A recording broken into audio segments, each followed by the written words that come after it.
Hello, and welcome to Tales from the Twists, a show where we normally talk about around the twist, an 80s, 90s, and early 2000s television show from Australia and primarily at children. But today, for 1 week only and possibly more, we're here to talk about Captain Planet. And joined here today to talk about Captain Planet with me is Anthony Ball. Yes. Hi, Joe. Are you excited to talk about Captain Planet? I am, actually. To be honest, I'm more of a fan of Captain Planet than I was of Round the Twist. See, I'm the other way around. I was never a massive fan of Captain Planet. I'd seen most of the episodes of Round the Twist, if not all of them, multiple times. Yep. But I think I've only seen selective episodes of Captain Planet, so it's the other way around, the opposite dynamic here, where you're going to be educating me on the joys, the highs and lows. Just the fun of it. Of the socialist, ultra-left Captain Planet. Yes, that is exactly what it will be. The ultra-left-wing Captain Planet. Yes. Yes. The man, the elemental hero, created by the leftist Karl Marxian in all of us. Otherwise known as Ted Turner? Oh, you jest. No, it really was made by Ted Turner. I know. Yeah, I'm glad you know that now, just so you know. Who was Ted Turner? Ted Turner was the CEO of CNN. Ah, interesting. He started CNN, and then he also started some other stuff. And I don't know what else he did, but he did some environmental stuff. He did some environmental stuff, namely... Well, not just Captain Planet. Captain Planet. Yeah, Captain Planet. Captain Planet. Yeah. It's clearly Captain Planet. Okay, yeah. So it's Captain Planet. Today, we're going to be talking about the episode 1 of season 1 of Captain Planet. Yes. And if it goes well, if you guys like it, let us know, because we'll do more. Yes, we will. We're thinking about doing the entire, very least, first season. I'd love to do let us know if you hate series. I love Captain We can move Planet. on. We can try something else. Yeah. But let's get started on Captain Planet. All right. So, Captain Planet is this television show where Gaia, yes, the spirit of the Earth, sends out 5 magic rings to 5 special young people in order for them to protect the Earth. That is the general gist of the show. Yep. And the first episode kind of tells us the story of that. So at the beginning of Captain Planet, and the beginning of every episode, we get this monologue from the guy who plays Kwame, right? Yes, the guy who plays Kwame. LeVar Burton? Is that how you pronounce his name? I have no idea. Yeah, and he's Geordie LaForge from Star Trek, or he's from Reading Rainbow, which we didn't, none of us who were listening to this, well, if you're in America, maybe you did, probably saw, but everyone would be aware of him if you said his name. Yes, as Australians, yeah, Anthony and I are not ultra familiar with Reading Rainbow. No, as I don't think it aired here. Only way I'm familiar with it is through Community, actually. Ah, okay. Yeah, the episode they get LeVar Burton in. The monologue goes through, and I'm gonna read it out, and we might dissect the opening monologue. It plays at the beginning of every Captain Planet episode, and so it says, "Our world is in peril. Gaia, the spirit of the Earth, can no longer stand the terrible destruction plaguing our planet. She sends 5 magic rings to 5 special young people." And so, can you see anything wrong with this to start off with, or interesting about this? Well, there's actually 5 magic rings. I was actually thinking the most important thing there is that there's actually a spirit of the Earth. I know what you're thinking. You're thinking of something else, but more importantly, that there is a legitimate spirit of the Earth. You're thinking of the fact that there's 5 magic rings when there probably should actually be like 6. Why should there be 6? Because what elements are they missing? Well, they're missing Australia for starters.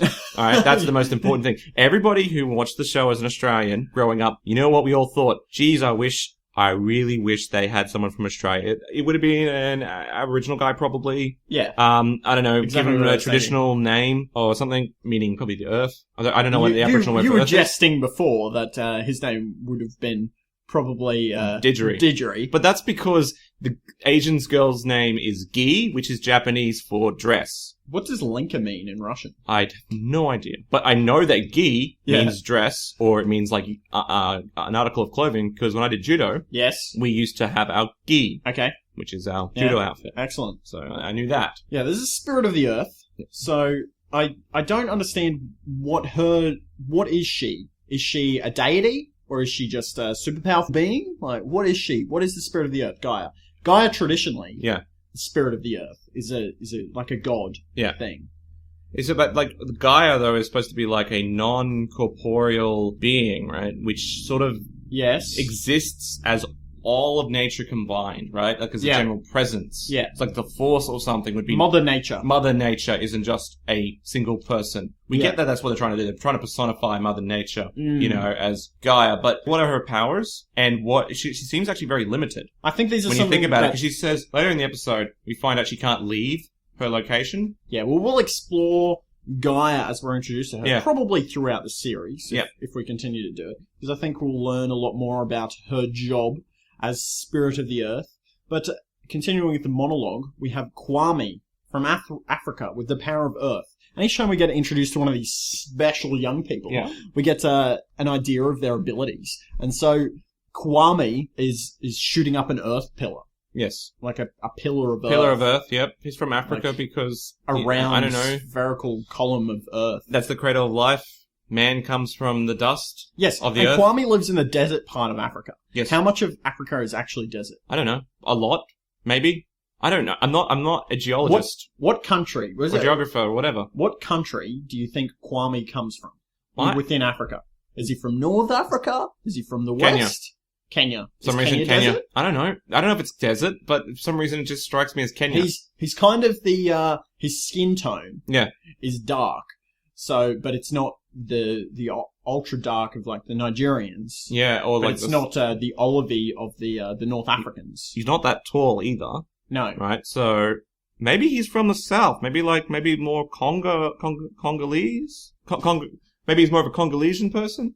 I don't know. Is that what you call somebody from Congo? I think that's what you do call someone from the Congo. The Congo, not the Conga. Conga is something completely different. I think a conga is... I don't know. Is that line you do at weddings, right? Mm. Dun, dun, dun, dun, dun. Hey. Dun, dun, dun, dun, dun. Yes. Yes, thank you. That's not the country. I don't know. Do I look like a geologist? Geographer? You should know. You studied at uni. I did not study geography at university. Of course you didn't. So, thank you. Alright. From North Africa, Wheeler, with the power of fire. North America. What did I say? You said North Africa. You got Africa on the brain, mate. I do have Africa on the brain, since we just talked about it. That's the downside of being ultra caffeinated. Yes, that's true. You mix up your words. Wheeler with the power of fire. He shoots out this ring of fire and it hits the ground. I think it melts the bitumen, I'm assuming. It makes like a tar pit, a swirling tar pit. And that'll stop them. Although, the ramifications of that is that the people in the van will now be in a bath of boiling hot tar. Like, they're going to burn to death, right? They're going to be burned to death. He's shooting it out. No, they're not chasing him. He's chasing them in the geoglider. So, it's kind of weird. He could have popped his tires, but no, he sort of melted them into the asphalt. Yeah. Yeah. From the Soviet Union, Linka with the power of wind, and her demonstration is there's like this big machine and shooting out paper, and she uses her wind to wrap up these people and the with paper's like wind. a paper mill or something, or it's just printing paper, and it's with with Dr. Blight and I can't remember the other guy, but this other guy you see in the series. They're working together for some reason. Okay. And she's like, "Oh, I'm just going to wrap them in paper with this wind of power." Ultra right-wing propaganda. They are, I guess. She's got to wrap them up. Well, yeah, she would, right? I mean, that's a part of her communist duty. Das Kapital. The bloody capitalists have come in and tried to, imperialist dogs. Yes. From Asia, G with the power of water. And G. G? It's G. Is it G? It's G. Or is it G? It's G. It's G-I. It's pronounced G. G. It's G. G. You bloody idiot. G. G. G. G. G. Guy makes a tornado of water. Yeah. And it frees this dolphin. Yep. And it jumps high in the air. From Hoggish Greedley. Was it Hoggish Greedley? That was Hoggish Greedley there on the beach. And from South America, Marty with the power of heart. Yes. And interestingly, Marty is the only one of the 5 that doesn't have a demonstration of his power in the title sequence. Nope. But he does form the power of Captain Planet, and Captain Planet comes flying by a river. Right? He goes with power combined. Yeah. Summon Captain Planet, flies by a river, and the river water gets pushed onto the fire. Yeah. That Marty's in this jungle that's on fire, and then that's how the fire gets put out. Yeah. With the 5 powers, when the 5 powers combined, they summon the Earth's greatest champion, Captain Planet.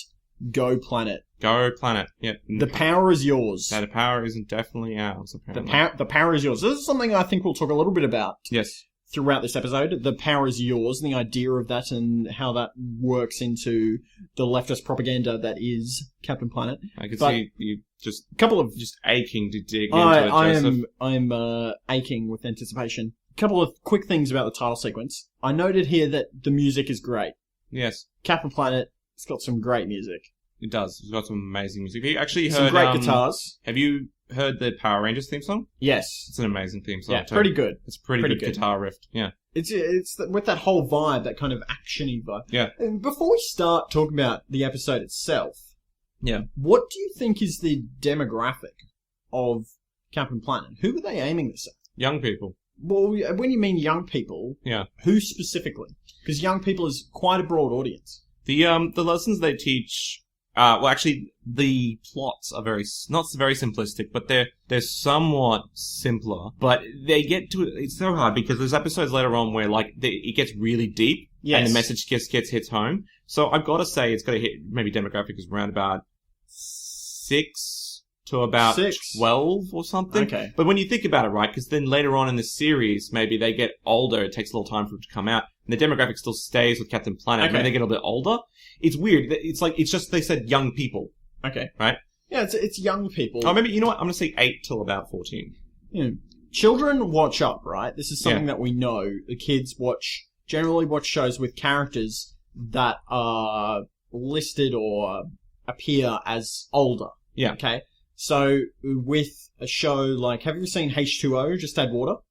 The Jonathan Shipton show about the, Jonathan M. Schiff, show about mermaids? No. It's about these girls that turn into mermaids. That's why I didn't watch it. Yeah. Ooh, I didn't really watch it either, but I know a little bit about it. Yeah. The girls were about 14, right? Yeah. But they act as if they're younger. Yeah. Because the target audience was looking up. Yeah. Yeah, 8, 10... 11, 12 maybe, but the girls were 14. But they acted as if they were younger because the kids want to be watching something that's older, but they also want it to be relevant to themselves. They do. So the same applies with Captain Planet, right? Yeah. You have these characters that they're young people. So they're young adults. They're in their early 20s, would you say? I would. Guy is a marine biologist. Yeah. Linka is some kind of avian biologist. These are people that they're well established in the world that they live in. Yeah. They're still young. I don't think actually Linka is an avian biologist. What do you think she is? Well, she just sort of likes, I don't know. Do you know what strikes me? You know what I think she is? What? Some sort of environmental science officer. That's probably what she is. Yeah. But yeah, the point goes out that they're not teenagers. Yeah. But when we see at the end of the episode, something that we'll talk a bit later, the messages, Captain Planet's message, what can you do as a Planeteer to help save the environment? The people that it shows doing the things that they're telling you to do are quite young. They are.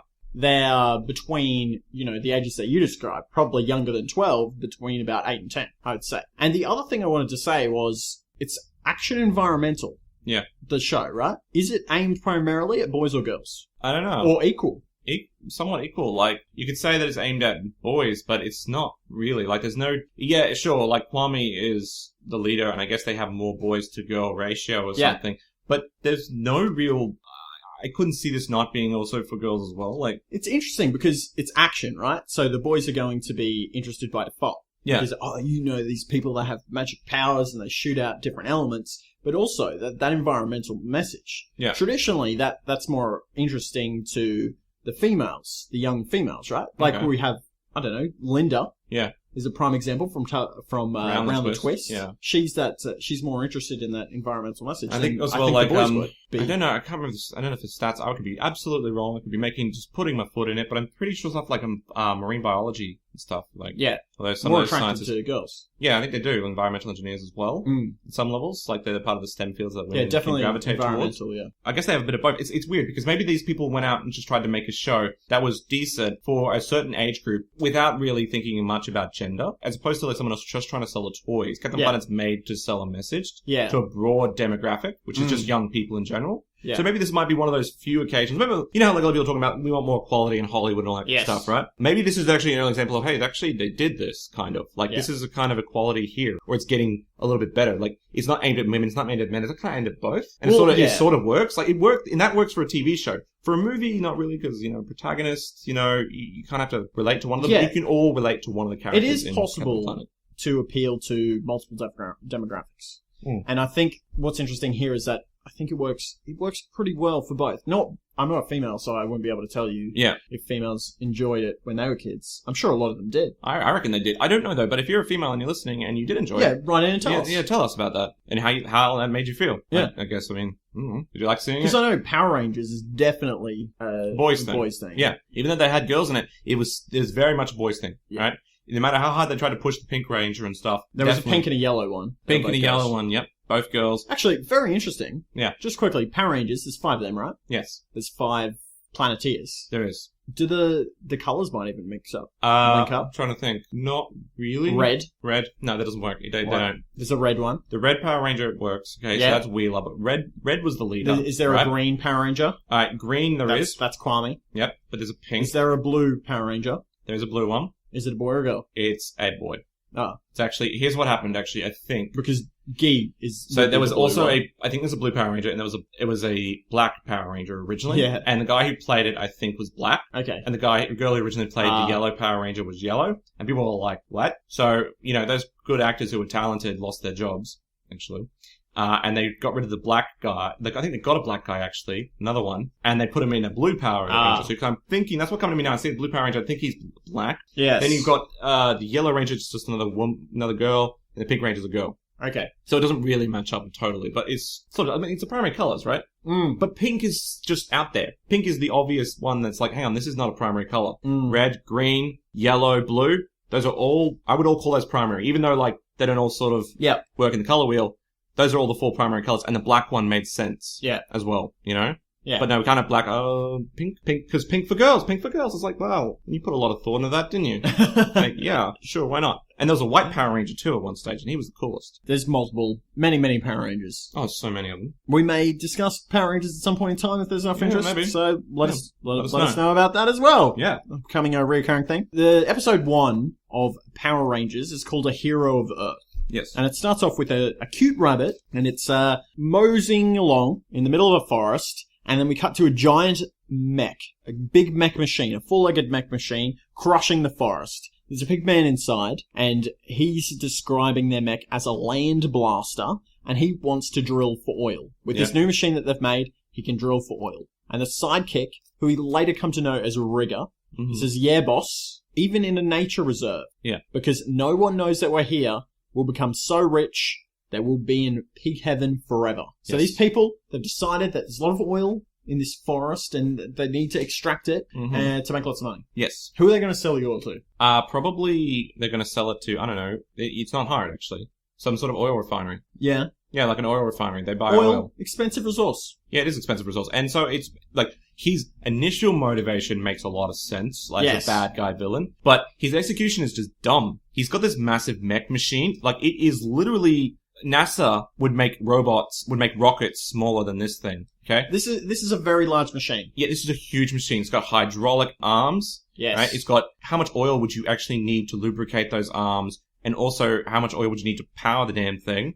Multi-billion-dollar It's not powered machine. by a nuclear reactor. Is it? It's not. How do you know what it's powered by? Because it's a giant oil stack on the top. Oh, is it? Yeah. Oh. Also, it doesn't fit his character. His character is like about oil and stuff, so he would love the oil. Oh, I love that pollution. Whereas Duke Nukem, a guy who's like radioactive, he would totally have something made of radioactive, nuclear power plant. My point is, do you know how much a spaceship costs to build? It's like a couple of $1 billion, right? Yeah, and it's billions of dollars. The amount of money he would make from this oil is not anywhere near enough to cover the cost to even own this vehicle, let alone run it, right?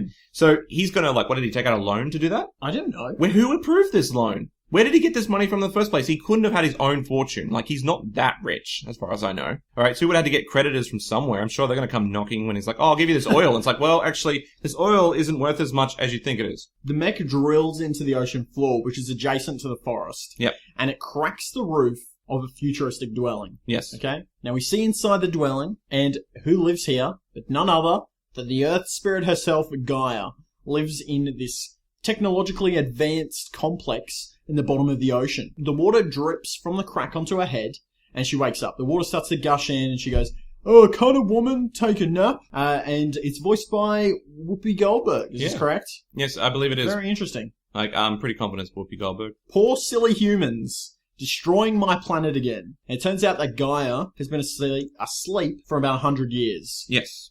So much damage and pollution has been done in this time. Yeah. She's not pleased. I mean, there was a lot of pollution done in this time, eh? Yeah. Tons have happened. We see in her special Gaia TV. Yeah. Which I don't know how I don't know how that exists. It's crystals, power of crystals. Is she a super advanced alien race that has been left in charge of this planet? Maybe she has. Maybe she's not like a spirit or something. Maybe she's like a super intelligent alien race who's super intelligent, super advanced, ancient alien race. Well, it would make a lot more sense because of all the technology and stuff that she has. Yes. Right?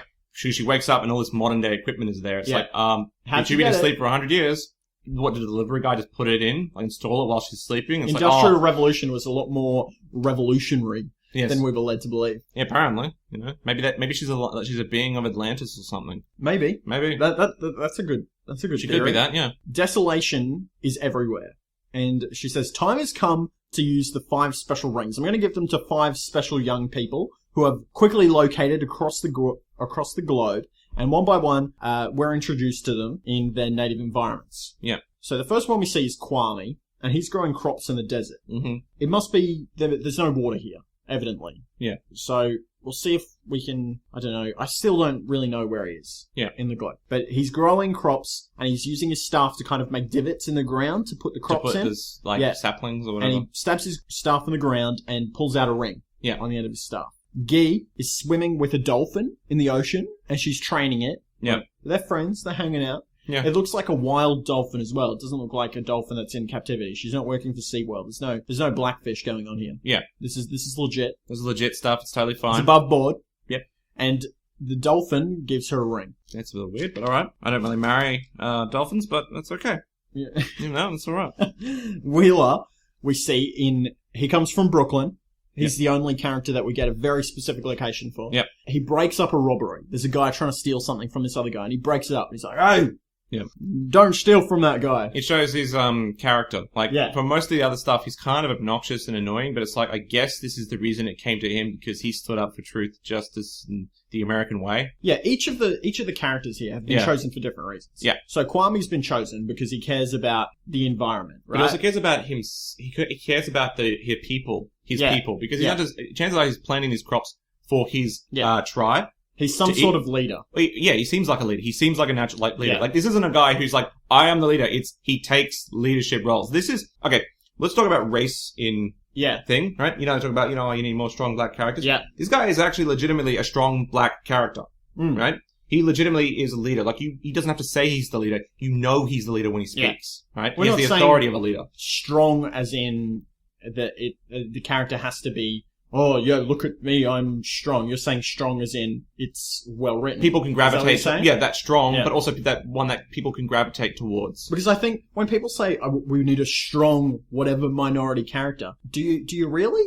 Or do you just need a well written character from that minority that represents what an idea relevant in that minority? It doesn't necessarily have to be a Sigourney Weaver Ripley character, like, oh yeah, I'm just as strong as a man. Look at me carry this flamethrower. Just when we say strong, we mean well written, right? Yeah, that's what I'm thinking. She doesn't have to be physically strong, or she doesn't have to be physically smart. They can just be using what they can to their advantage. In fact, having a strong, as in physically strong, or mentally strong, or whatever, is actually works out to be bad for that minority group in the long run, right? Yeah. Because if you say, for example, we'll just take feminism, because it's easy. Okay. If you just continually show physically strong women characters, like action hero characters, you're not helping the ordinary woman. Yeah.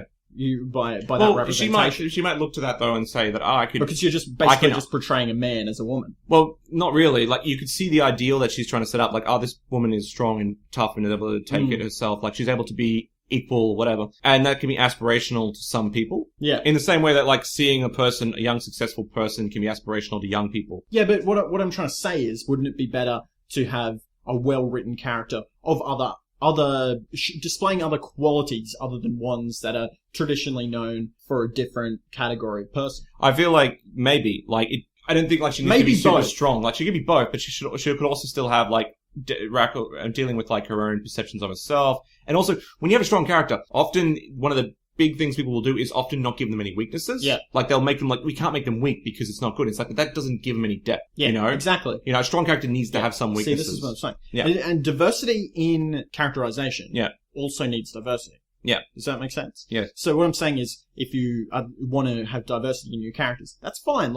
It makes things interesting. But it doesn't do anybody any favor if you're just having diverse stereotypes.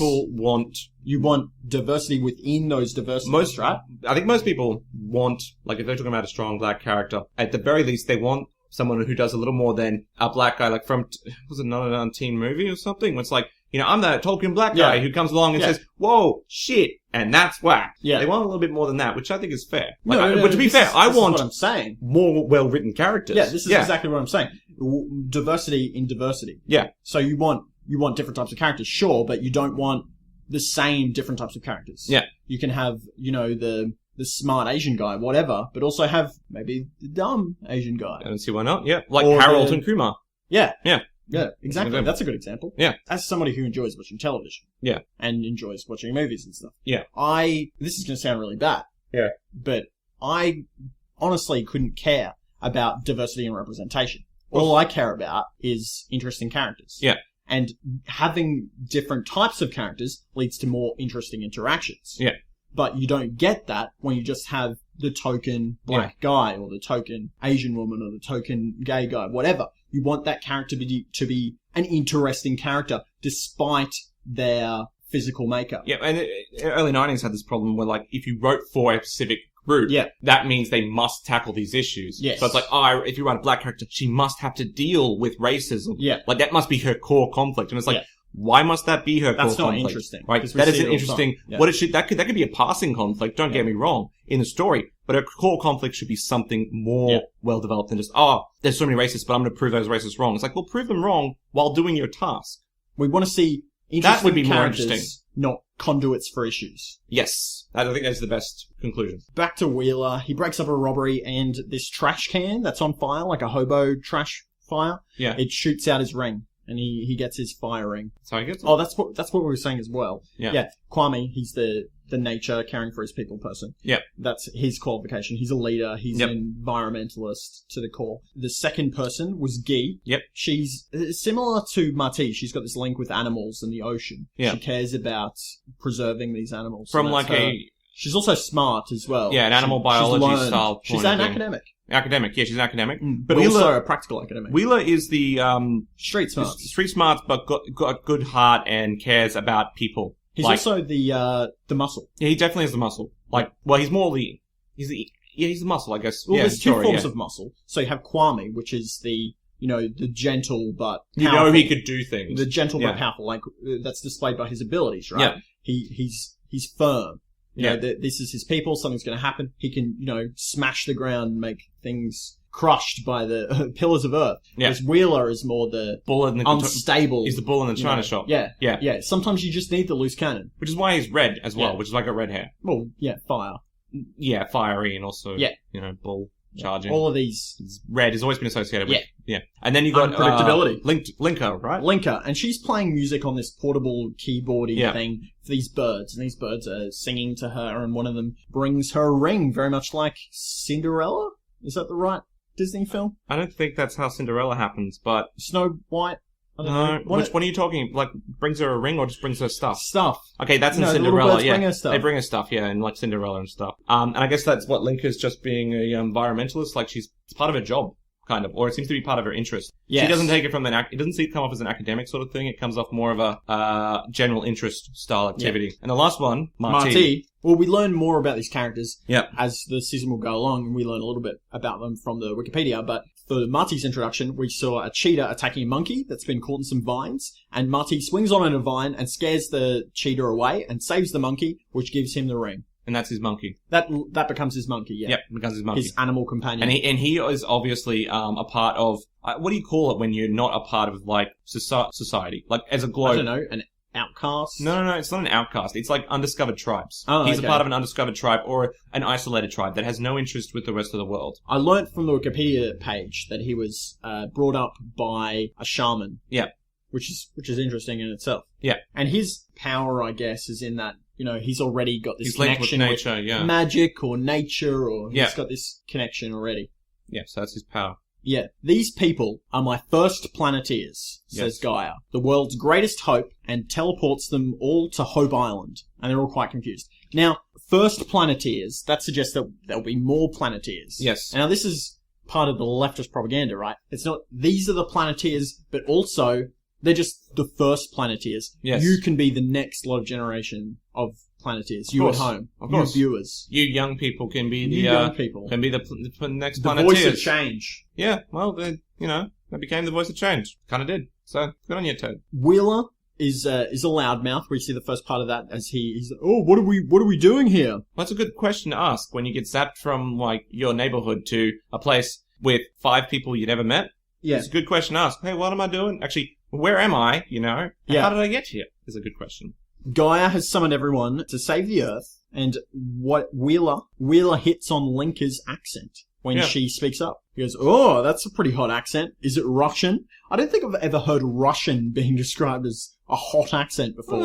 It can be, right? I don't know. It's very masculine. Very masculine. You can have accent. feminine. You can have. It can sound okay. Like, I don't know. It's not French, is it? Well, no, but like an accent is apparently hot. Like apparently, Australian accent is very hot to people who aren't Australian. I don't see it. I don't understand it. Apparently, people love the Australian accent, but it's just like anyone who's Australian. It's like it's like I'd like to call it a sort of a cracky sort of how's it going? It's alternate reality Cockney, really, isn't it? Yeah, it's like Cockney. It's kind of like Cockney. I imagine people who speak Cockney be like, "Why would you want to sound like us? This sounds awful." Yeah, exactly. And she says, "No, I'm not Russian. I'm Soviet." Which okay, so does that mean she's not from Russia at all? Soviet era. Well, she identifies as Soviet rather than Russian. Whether that means she actually lives in Russia or one of the other things, it's unclear. Because it seems weird. Because it's like if you were from Ukraine, right, and even during the Soviet Union, or even Russia during the Soviet Union, you would probably still identify as from Russia. Like it's still your country. It's just that you're in a union. Yeah. So maybe you're from like Estonia or I don't know, some other country. I don't know, one of those countries that's near it. That's like kind of Nordic, maybe. Maybe.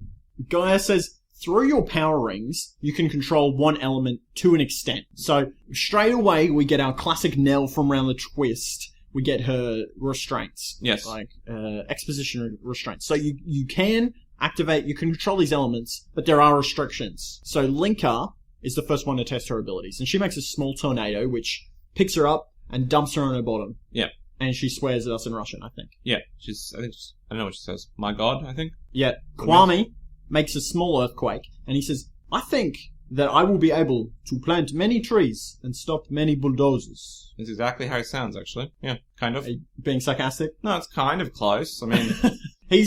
So, initially, he sees the benefits in his activism. Oh, yeah. And his role. And Guy says, yeah, this is exactly why I've given you these powers, to do these types of things. And Wheeler, he doesn't know his power. He thinks that it's water. Why he thinks that when he was given his ring from a fiery explosion, I don't know.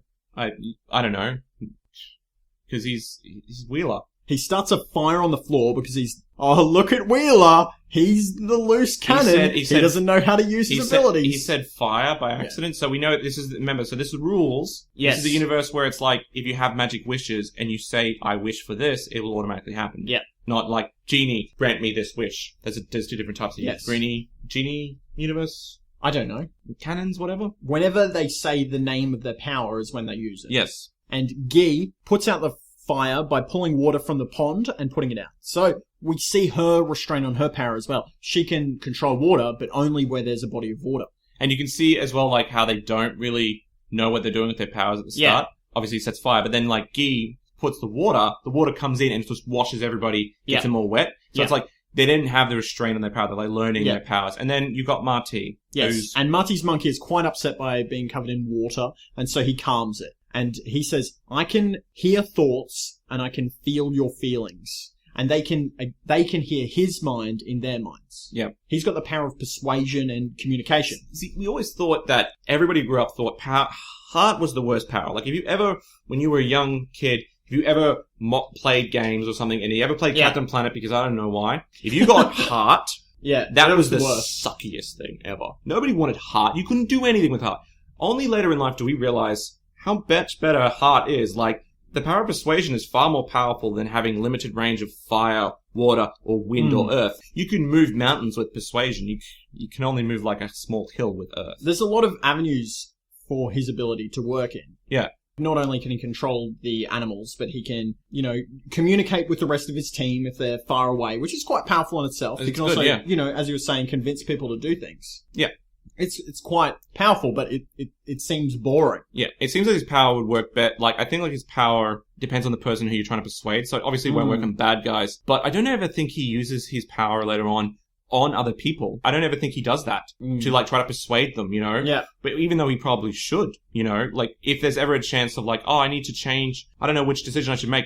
Why don't you listen to your heart? Boom, boom, boom, boom, boom. And then they're just like, oh, yeah, I'll totally do the right thing now. He's definitely the pacifist. Yeah, he is. Like the others are the fighters. He's more of the, the person that you'd seen in any other show with a headset on in the control room, sending them He help. could easily be like, because Guy handpicked him, and any other hand of a person who was a pacifist, you could also have tactical pacifists who appear peaceful, but are actually plotting behind the scenes. So, like, Lord Baelish from Game of Thrones, right? He doesn't really do any fighting at all. All his fighting is indirect through strategy and lies and persuasion. So if Lord Baelish had the ring, he'd probably take over the world.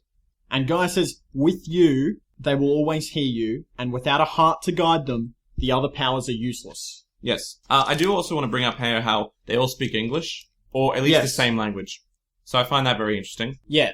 Like, we were talking before, right? Gaia has granted them the power of communication. Yeah, or maybe that's through Kwame. Not Kwame, Marty. Well, maybe, because like, Marty wouldn't speak a word of English. We know that for sure. But they can communicate through their minds, and we're just seeing that represented as English since we're an English audience. Fair enough. This is the first time she addresses them as Planeteers, and that's the first time I believe that they were addressed as such. I think so. And Kwame, he wants to practice his powers, but Guy says, look, guys, there's no time. Some assholes out there drilling in the ocean floor, making water drip on my head. You guys need to go and fix it. Yep. There's a mech out there, and there's a pig man called Hoggish Greedley, and his sidekick Rigger.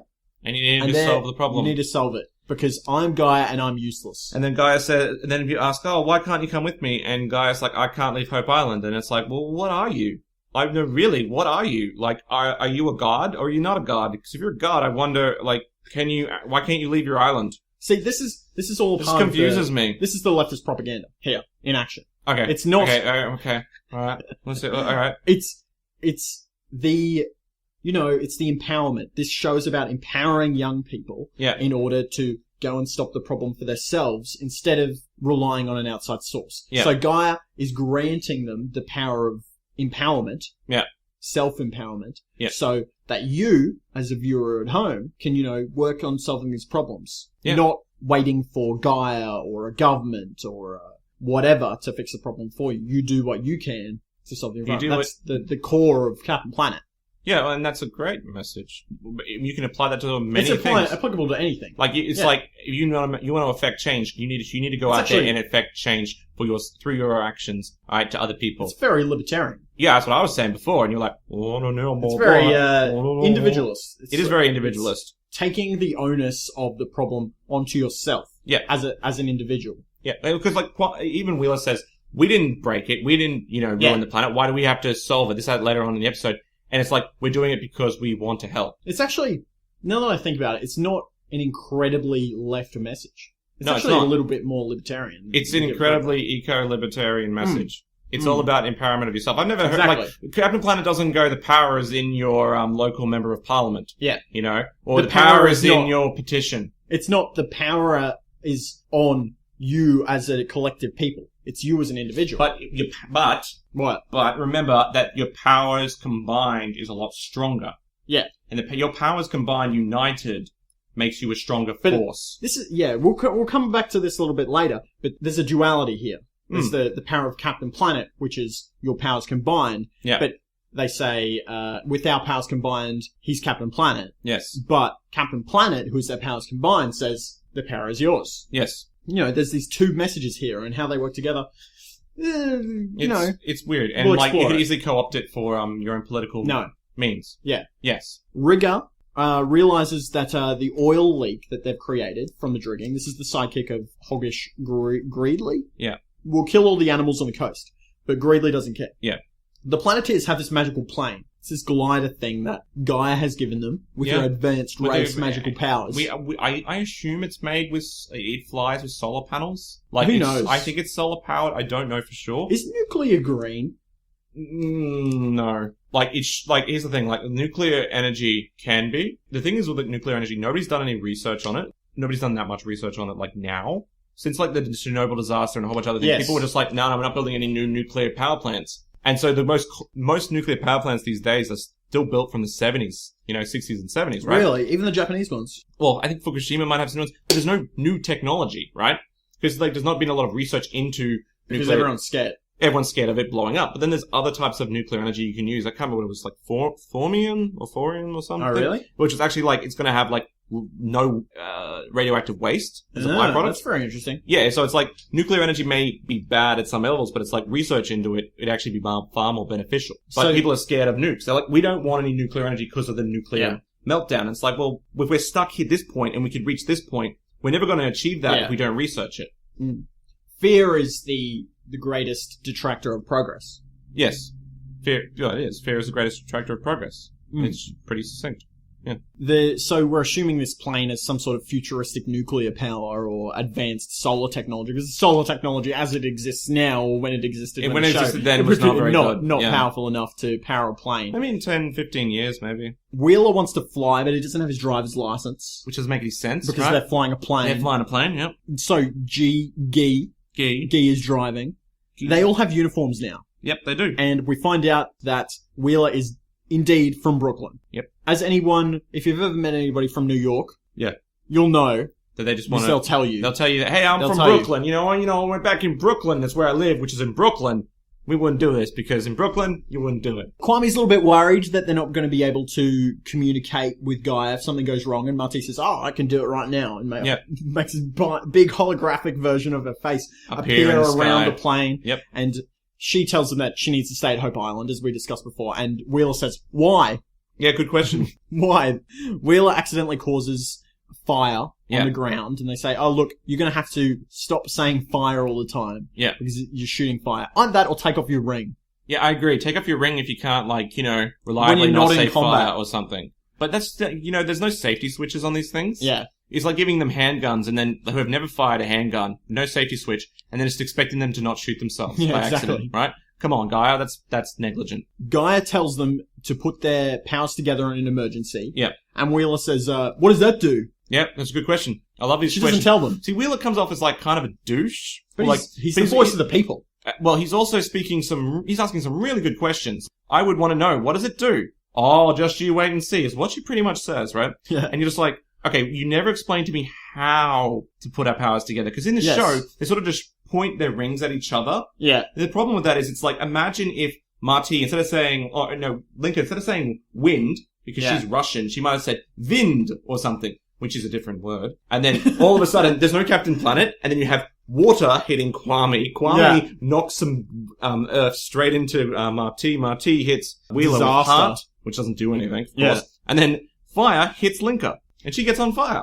You could have told us how to do this properly. And also tell us about Captain Planet. This is a good idea. Like, we wouldn't have to deal with this stuff. It's like, we'll just summon Captain Planet. The other thing with Captain Planet is, why didn't Gaia just summon Captain Planet? Yeah, exactly. What is the need for these people, other than the message of the show? Yeah, if it's going to be about the message in the show, you had to make it a little bit more, give a greater reason for, Captain Planet to be there. Like, maybe Captain Planet could only be around for a temporary period.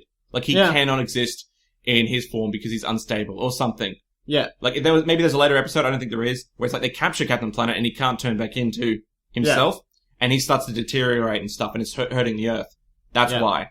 No, I don't think it does that. Are you saying that, potentially, your theory is that the power of the Earth is powering Captain Planet in this concentrated form? Yeah. And it can only sustain it for a certain amount of time before the Earth starts to deteriorate. Yeah, the same way that Captain Planet does. So that's why Captain has to go back to the Earth. Otherwise, it's just not going to work. Yeah. And that's why each of the individual Planeteers, they each only have limited powers, because it's not at a level that would cost the energy. It's like, if the Earth is generating a certain amount of energy, and they're using an amount that is less than the amount required to run the Earth. Yeah, absolutely. It's like a level thing. Way less. But then when you combine him with Captain Planet, it's like he sort of uses a decent amount of the overdrive. Earth. But he's maybe not overdrive, but maybe he's using a decent amount. But over time, it's got like a diminishing return style of thing. He uses more and more energy of the Earth. Yeah. So, So they arrive at the coast, and they see seals everywhere, and they're dying. And Greedley grabs an oil pump, and he shoots it at the plane. And it jams the controls, and it the plane's going out of control, and Wheeler jumps into action, shoots off a door with fire. Linker, she puts wind around the plane in order to kind of hover it in place, but it's sinking slowly. And then Kwame shoots up a platform for the plane to land on. Good teamwork. Yeah. Yep. Good work, Planeteers. Although, like, he sprayed, like, oil on you, and then Wheeler, like, shoots fire. Yeah, probably a bad decision. Not the best idea in the world, no. And also, it's like, oh, these things is jamming my engine. It's jamming the kind of, but like, oil tends to lubricate things. Yeah, so exactly. It's like, it's crude oil, though. Yeah, I guess so, but it's like, it would make more sense that it sort of gets into the electronics and stuff, and then it sort of makes that bad. But it probably would not, hurt your mechanical stuff. Yeah. It would probably be just fine. As soon as Wheeler gets out of the plane, he starts taunting Greedley with a megaphone. He says, "Oh, you want to shoot any more oil over here? I'm going to vaporize it with my fire powers." Probably wouldn't work that way. Yeah, probably not. And probably not the best to taunt a guy that looks like a pig that's sitting in a giant four-legged mech.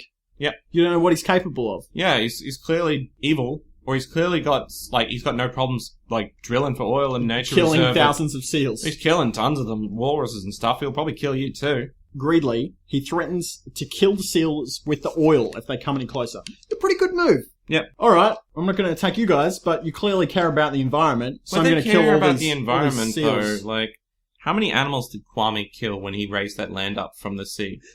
Well, they probably swam away.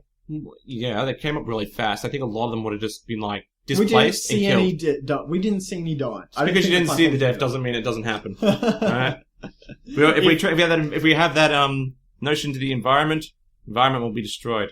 Is that right? Something like that. Whatever. Kwame says, look, if we attack them, those animals are going to be at risk. Yeah. So we've already come across our first emergency. It's a Kobayashi Maru. We're useless Planeteers. Huh? Let's just combine our powers like Guy said. I suggested a way to beat them. What is your way? My suggestion is that they build up like this. Okay, Kwame uses like this dirt enclosure of the mech, or at least the mech housing. Right? Okay. And then Wheeler starts baking from underneath with fire. Right? Then Linker swirls wind throughout this enclosure so that it's like a convection oven. And then there's water basically on standby because, you need water. And Marty doesn't do anything. Because he's useless. He's useless. So basically you entomb Hoggish Greedley and his rigger in this makeshift oven and you basically just cook them alive.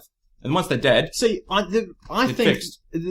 one thing here... Yeah. I don't think that their powers are strong enough to do what they say, with what you're saying. I think Captain Planet could achieve that because of his magnified powers of the elements. Yes. But I don't think that Kwame could make an Earth tomb big enough to encompass that mech. It was pretty big. Well, then I'd just build up a land bridge. Yeah? Yeah. What, slowly? Yeah, I'm coming to get you, Greedley. And then while he's doing that, like, Greedley will be distracted and be like, what's this? What's this? Marty's like going hard and saying, hey guys, you need to leave that place because you're going in talking oil. to the seals. Yeah. But then once you build the land bridge, I don't know, just get Linker to get the wind in there. No, there's water. They're surrounded by water. Yeah. Just use the water to, like, destabilize the thing. Yeah. I think the problem here is that we're not clear enough on the limitations of their powers. Yes. It would have been nice to see them try to do things that would be on the capabilities. Yeah, that would be cool. Like, if Kwame tried to lift some, like, heavy rock, which we find out later, rocks are really important. Rocks are the greatest substance on Earth. Yep. If he was unable to lift that thing, then that would be better.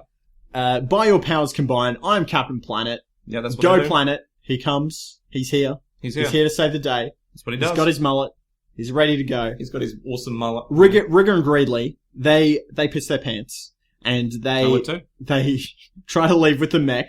And it breaks the oil pipeline that's pumping the oil out of the ground from underneath the ocean. And it shoots even more oil out into the water. Yeah. The rings are useless while Captain Planet is summoned. Yes. But Captain Planet has magnified powers. Yeah, of course. About before, as he exposes to us. So Captain Planet decides to quickly fix the oil. He goes and he makes a big vortex and sucks all the oil back into the oil pipe. Yep. And then he gets a giant rock and he covers it up. Yep. With a giant rock. This will fix it. He did what BP couldn't do. Yeah, the BP solution. BP, that should have been their solution for get a big rock. Get Captain Planet, get a big rock down there, solves everything. Captain Planet grabs the oil pipe, the broken oil pipe. Oh, don't litter. Yep. And then takes it to chase the mech. And then he drops it in a garbage bin. He does. There's a convenient garbage bin on the shore. And he drops a giant pipe in the bin. Just imagine being a council worker coming to pick up that garbage and seeing this massive pipe sticking out of it. Yeah. That's not helpful, Captain. That is not helpful. Not at all. Like, what am I supposed to do with this? This won't fit in my truck. I can't even lift it. What am I supposed to do with this? Do I just leave it? I'll lose my job. So it's Captain Planet who's doing the littering now. He is. He literally is, because I can't take care of the trash, man. You could have dumped it in the dump. According to Rigger, the mech can fight better on land. So Captain Planet comes along, and the mech grabs Captain Planet and reveals a sword arm. It's like, like in Pacific Rim, and tries to stab him with the sword. But it turns out that Captain Planet is invulnerable to swords. Well, that's good to know. It is extremely good to know if you ever are in danger of sword to Captain Planet combat. Yes. And Captain Planet says, it's time to take out the trash, and breaks free, ties up the arms, and breaks into the control panel, and gets Rigger. Yep. Who's standing there at one of the glass displays. And he says, I know just the place to put garbage like you, and puts him in the bin as well. And then the council worker is also just like, and there's a person in the bin too. I call the cops for this now too. We've got to get the police involved. There's multiple government. My wife wanted me to come home on time today. That's what it would have been like, and he would just be annoyed. So much to do. Yep. Captain Planet fights Greedley. He breaks inside the mech and he's about to fight him hand to hand. But Greedley has on standby a big toxic waste pump gun. Where did he get this? I don't know. Is it just his chosen weapon? He just wants to, I guess. I don't really understand it either. Captain Planet falls out of the mech and he's powerless now because the toxic waste covers his solar adapter. Yeah, it stops him from having his power enabled. Yep. He's lying there on the ground. He can't do anything. Kwame uncovers his chest. Yes. He wipes it aside, and it glows. Yeah. As you're saying, some kind of solar adapter. And so Linka and Guy, they go to get water. You know how you could have solved the problem? What? Spitting on him. Just... Yeah. Just everyone spit on Captain Planet. Everyone spit on him. It's a great message to take home to the kids. Well, I mean, there's other places where you can get water from. Yeah? Yeah. Where else? They were right near an ocean. I guess so, but like... would it be more of a problem because there's so much oil in the water? That's a good point. And why can't you just use dirt? Why can't you use dirt to clump the oil together and sort of just rush it off in? Well, I guess that could have worked. Yeah. But it's not super green. Or wind. Doesn't she? Oh, she doesn't have wind. They don't have the powers. That's why they have to go and get it manually. I mean, you could totally do it. The mech's coming back, and Kwame and Mati go, quick!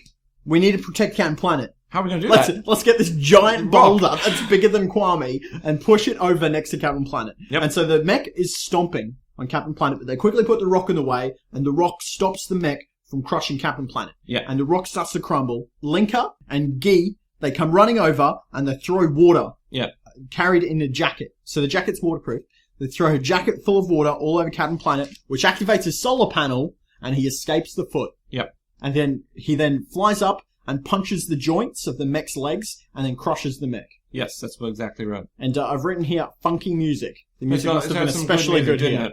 Yeah. Yeah, it was pretty badass. Final Fantasy-esque winning music. You know in Bleach? Yeah. Whenever Ichigo was going to be fighting, doing a big battle, they play that song about supermodels. Yeah, don't know. Do you remember? No, I Did you not watch that show? Didn't watch Bleach. No, it's just your fantasy. Nope. Something for all to see. Nope. It's called Number One. Number One. You're going to be the best around.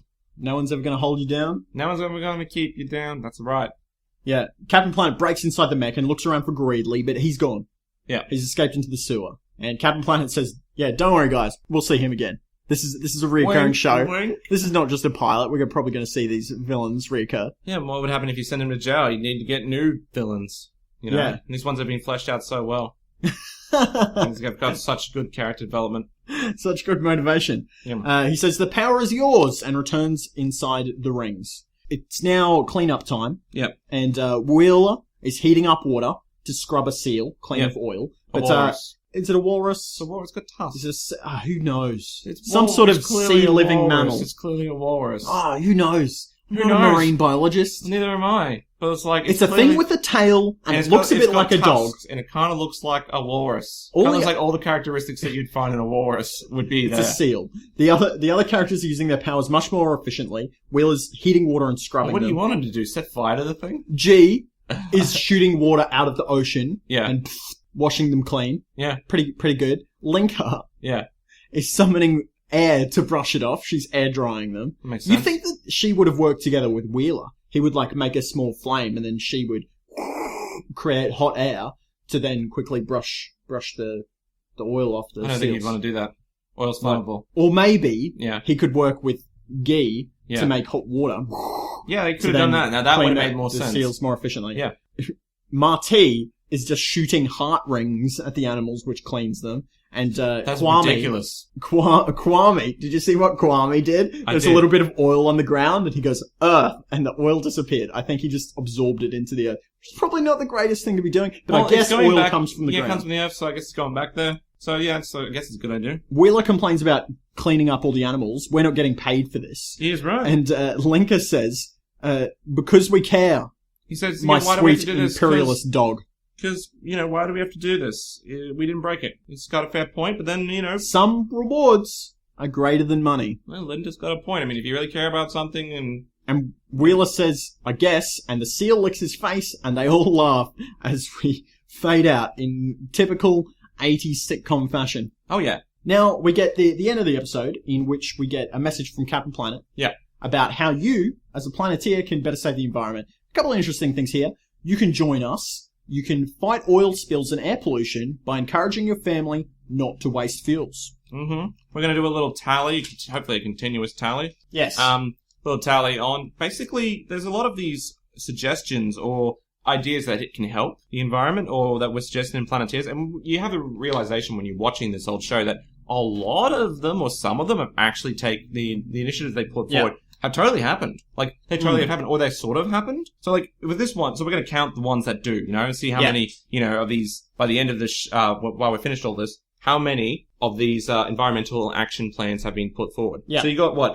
Don't waste fuel. Yeah. Right? Yeah, that kind of happens. Like, I don't know. Yeah. Are we using less fuel? Well, what I wanted to say was, I came into the show. We are more mindful of our fuel use, but I don't know if we're using less fuel. Well, what I was going to say was, I came into the show with the opinion that it was extremely ultra left. Yeah. But the more we're watching it, it's like, well, this is pretty libertarian. Because all of these things that he's listed in this episode, I don't know about the others, but all the things that are listed are beneficial to you as an individual. And they help you, but probably more than they help the environment. But they do help the environment. He says don't use, try to, help the environment and stuff, stop wasting fuel. And it's like, well, the reason why most people, it's price. We really, I don't want to waste that much fuel because it costs too much to fill up my tank. Exactly. I would totally do it if I could fill it up 3 times as much. Yeah. And there's carpooling as well, same deal. Yeah. Like, if you've ever driven or gone commute, carpooling is a very appealing idea, Guy tells us to turn off the lights in our house. Very smart idea. Like, to save you electricity. Unless you have solar panels, in which case it seems like it's a null point anyway, because you're not really impacting on the planet. And Marty tells us to walk or ride for short distances. And he says it's healthier for you and the planet. And it's like... Exactly. Well, yeah, that's totally a good reason to do it. Yeah, you should totally walk instead of driving for short distances. That's a great idea. Yeah, it's the secondary benefit is the planet, but your primary benefit is that you will be healthier. Don't be a greedly. Don't be a greedly. Look after yourself. That's weird, right? When you just say that, though. Don't be a greedly. I think the point is look after yourself. I think the point is look after your best interests. Yeah, and that kind of means like if you're overdoing things, it's going to be less beneficial for you overall. And you should consider whether or not you actually want to do those things. Yeah. Like if you're just doing them for the sake of convention, then maybe you shouldn't be doing them. If you really need to do them or you really want to do them, then I can understand that. But if you're just doing it because it is what it is, then that's a reason to look back and say, maybe I can change the way I live. Yeah. So the tally, I guess, stands at about 3. I guess. Yeah, 3 in the positive. Yeah, totally happened. Well done, Captain Planet. And right at the end of the episode, we get the theme song, which is iconic. The iconic part it's so iconic, Captain Planet. He's a hero. Yep. He's going to take pollution down to zero. I'm sure we'll talk about it in future episodes. Yes. Break it down. And that's kind of the end of the episode there. Is there anything that you wanted to talk about specifically? Any themes that we missed? Nothing I could think of, no. Okay. Other than executive producer Ted Turner, which we already talked about. How would you rate the episode? You can use bowls of spaghetti since we're still under the Tesla twist banner. I would rate it 4 out of 5 power rings. Power rings. 4 out of 5 power rings. Yeah. Too bad there's not other types of power rings that have a lot bigger scale, but 4 out of 5. No, 4.5 power rings out of 5. It's alright. Yeah. I would give it 3 out of 5 power rings. Yeah? Yeah. Well, including heart. So, I've got heart, wind, and water. So it's missing the best 2. I have earth, I have heart, and I have wind. And I have maybe, everything except fire, because fire was the best one. Fire's definitely the best. Yeah. If there's any power on offer... Fire is the best. Fire is the best. Yeah, well, not really, Why not? I don't know. Earth is probably better. Earth is limited. Fire is great. You can do anything you want with fire. Unless you're in the ocean. You just need to be creative. But you can turn it into bubbles, make a nice hot ocean. Well, you can get water as long as you have a container. You can boil it and then you can drink it. I guess so. Right? But if you have a small amount of water... No, that's not how it works, because that's really dumb, because it's still salty. You don't burn out. Forget I said anything. So, actually, more if you had water, though, you could easily just use that to sort of like a Magneto-style thing where you walk on the water, maybe. Oh, yeah. So, if the water sort of continuously moves forward, it goes down and then comes up again, so you just walk on water. You Jesus it. I don't know. You Jesus it. Yeah. Or Earth. You get a jar of dirt, and then all of a sudden you can use that as your pathway, or why not? A dagger. You just turn it into a dagger. You can stab people with Earth. You can burn people, I guess. Burning people. Burning people is pretty good.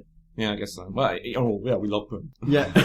Our favourite. It's just our favourite. And that's all that we have time for today. If you want to learn more about Tales from the Twist, our podcast, where we talk about Around the Twist, and now Captain Planet. Yes. You can follow us on social media. Yes, you can find us on Facebook at Tales from the Twists. You can subscribe to us on iTunes. It's Tales from the Twist, of course. Follow us on Twitter, which is TFT Twists. We also got YouTube, Tales from the Twist, and our website is talesfromthetwist.wordpress.com. So, get on that and send us a message. If you want to send us a message, just send us to us by Facebook. If you enjoyed Captain Planet as a kid and you'd like to tell us what you thought about the episode, or have any opinions or any notes or feedback that you want us to read out during the episode, you can join a group that we have on Facebook called Chicken Twisties. And the best way to do that is to get through, as Anthony said, through the Tales from the Twists Facebook page. So see if you can find that. Jump on there, talk to us. We'll get you into the special contributors group, and then you might be able to have your stuff read out on the episode. Yeah, absolutely. Why not? It'd be great. Yeah. Or do it. It'd be if fun. You have any suggestions for future podcasts like this, any other shows that you would love to relive from your childhood, let us know and we'll consider it. Yeah, absolutely. Why not? My name's been Joe Lewis. And I'm Anthony Bull. Thank you for listening to Tales from the Twists. Stay twisty.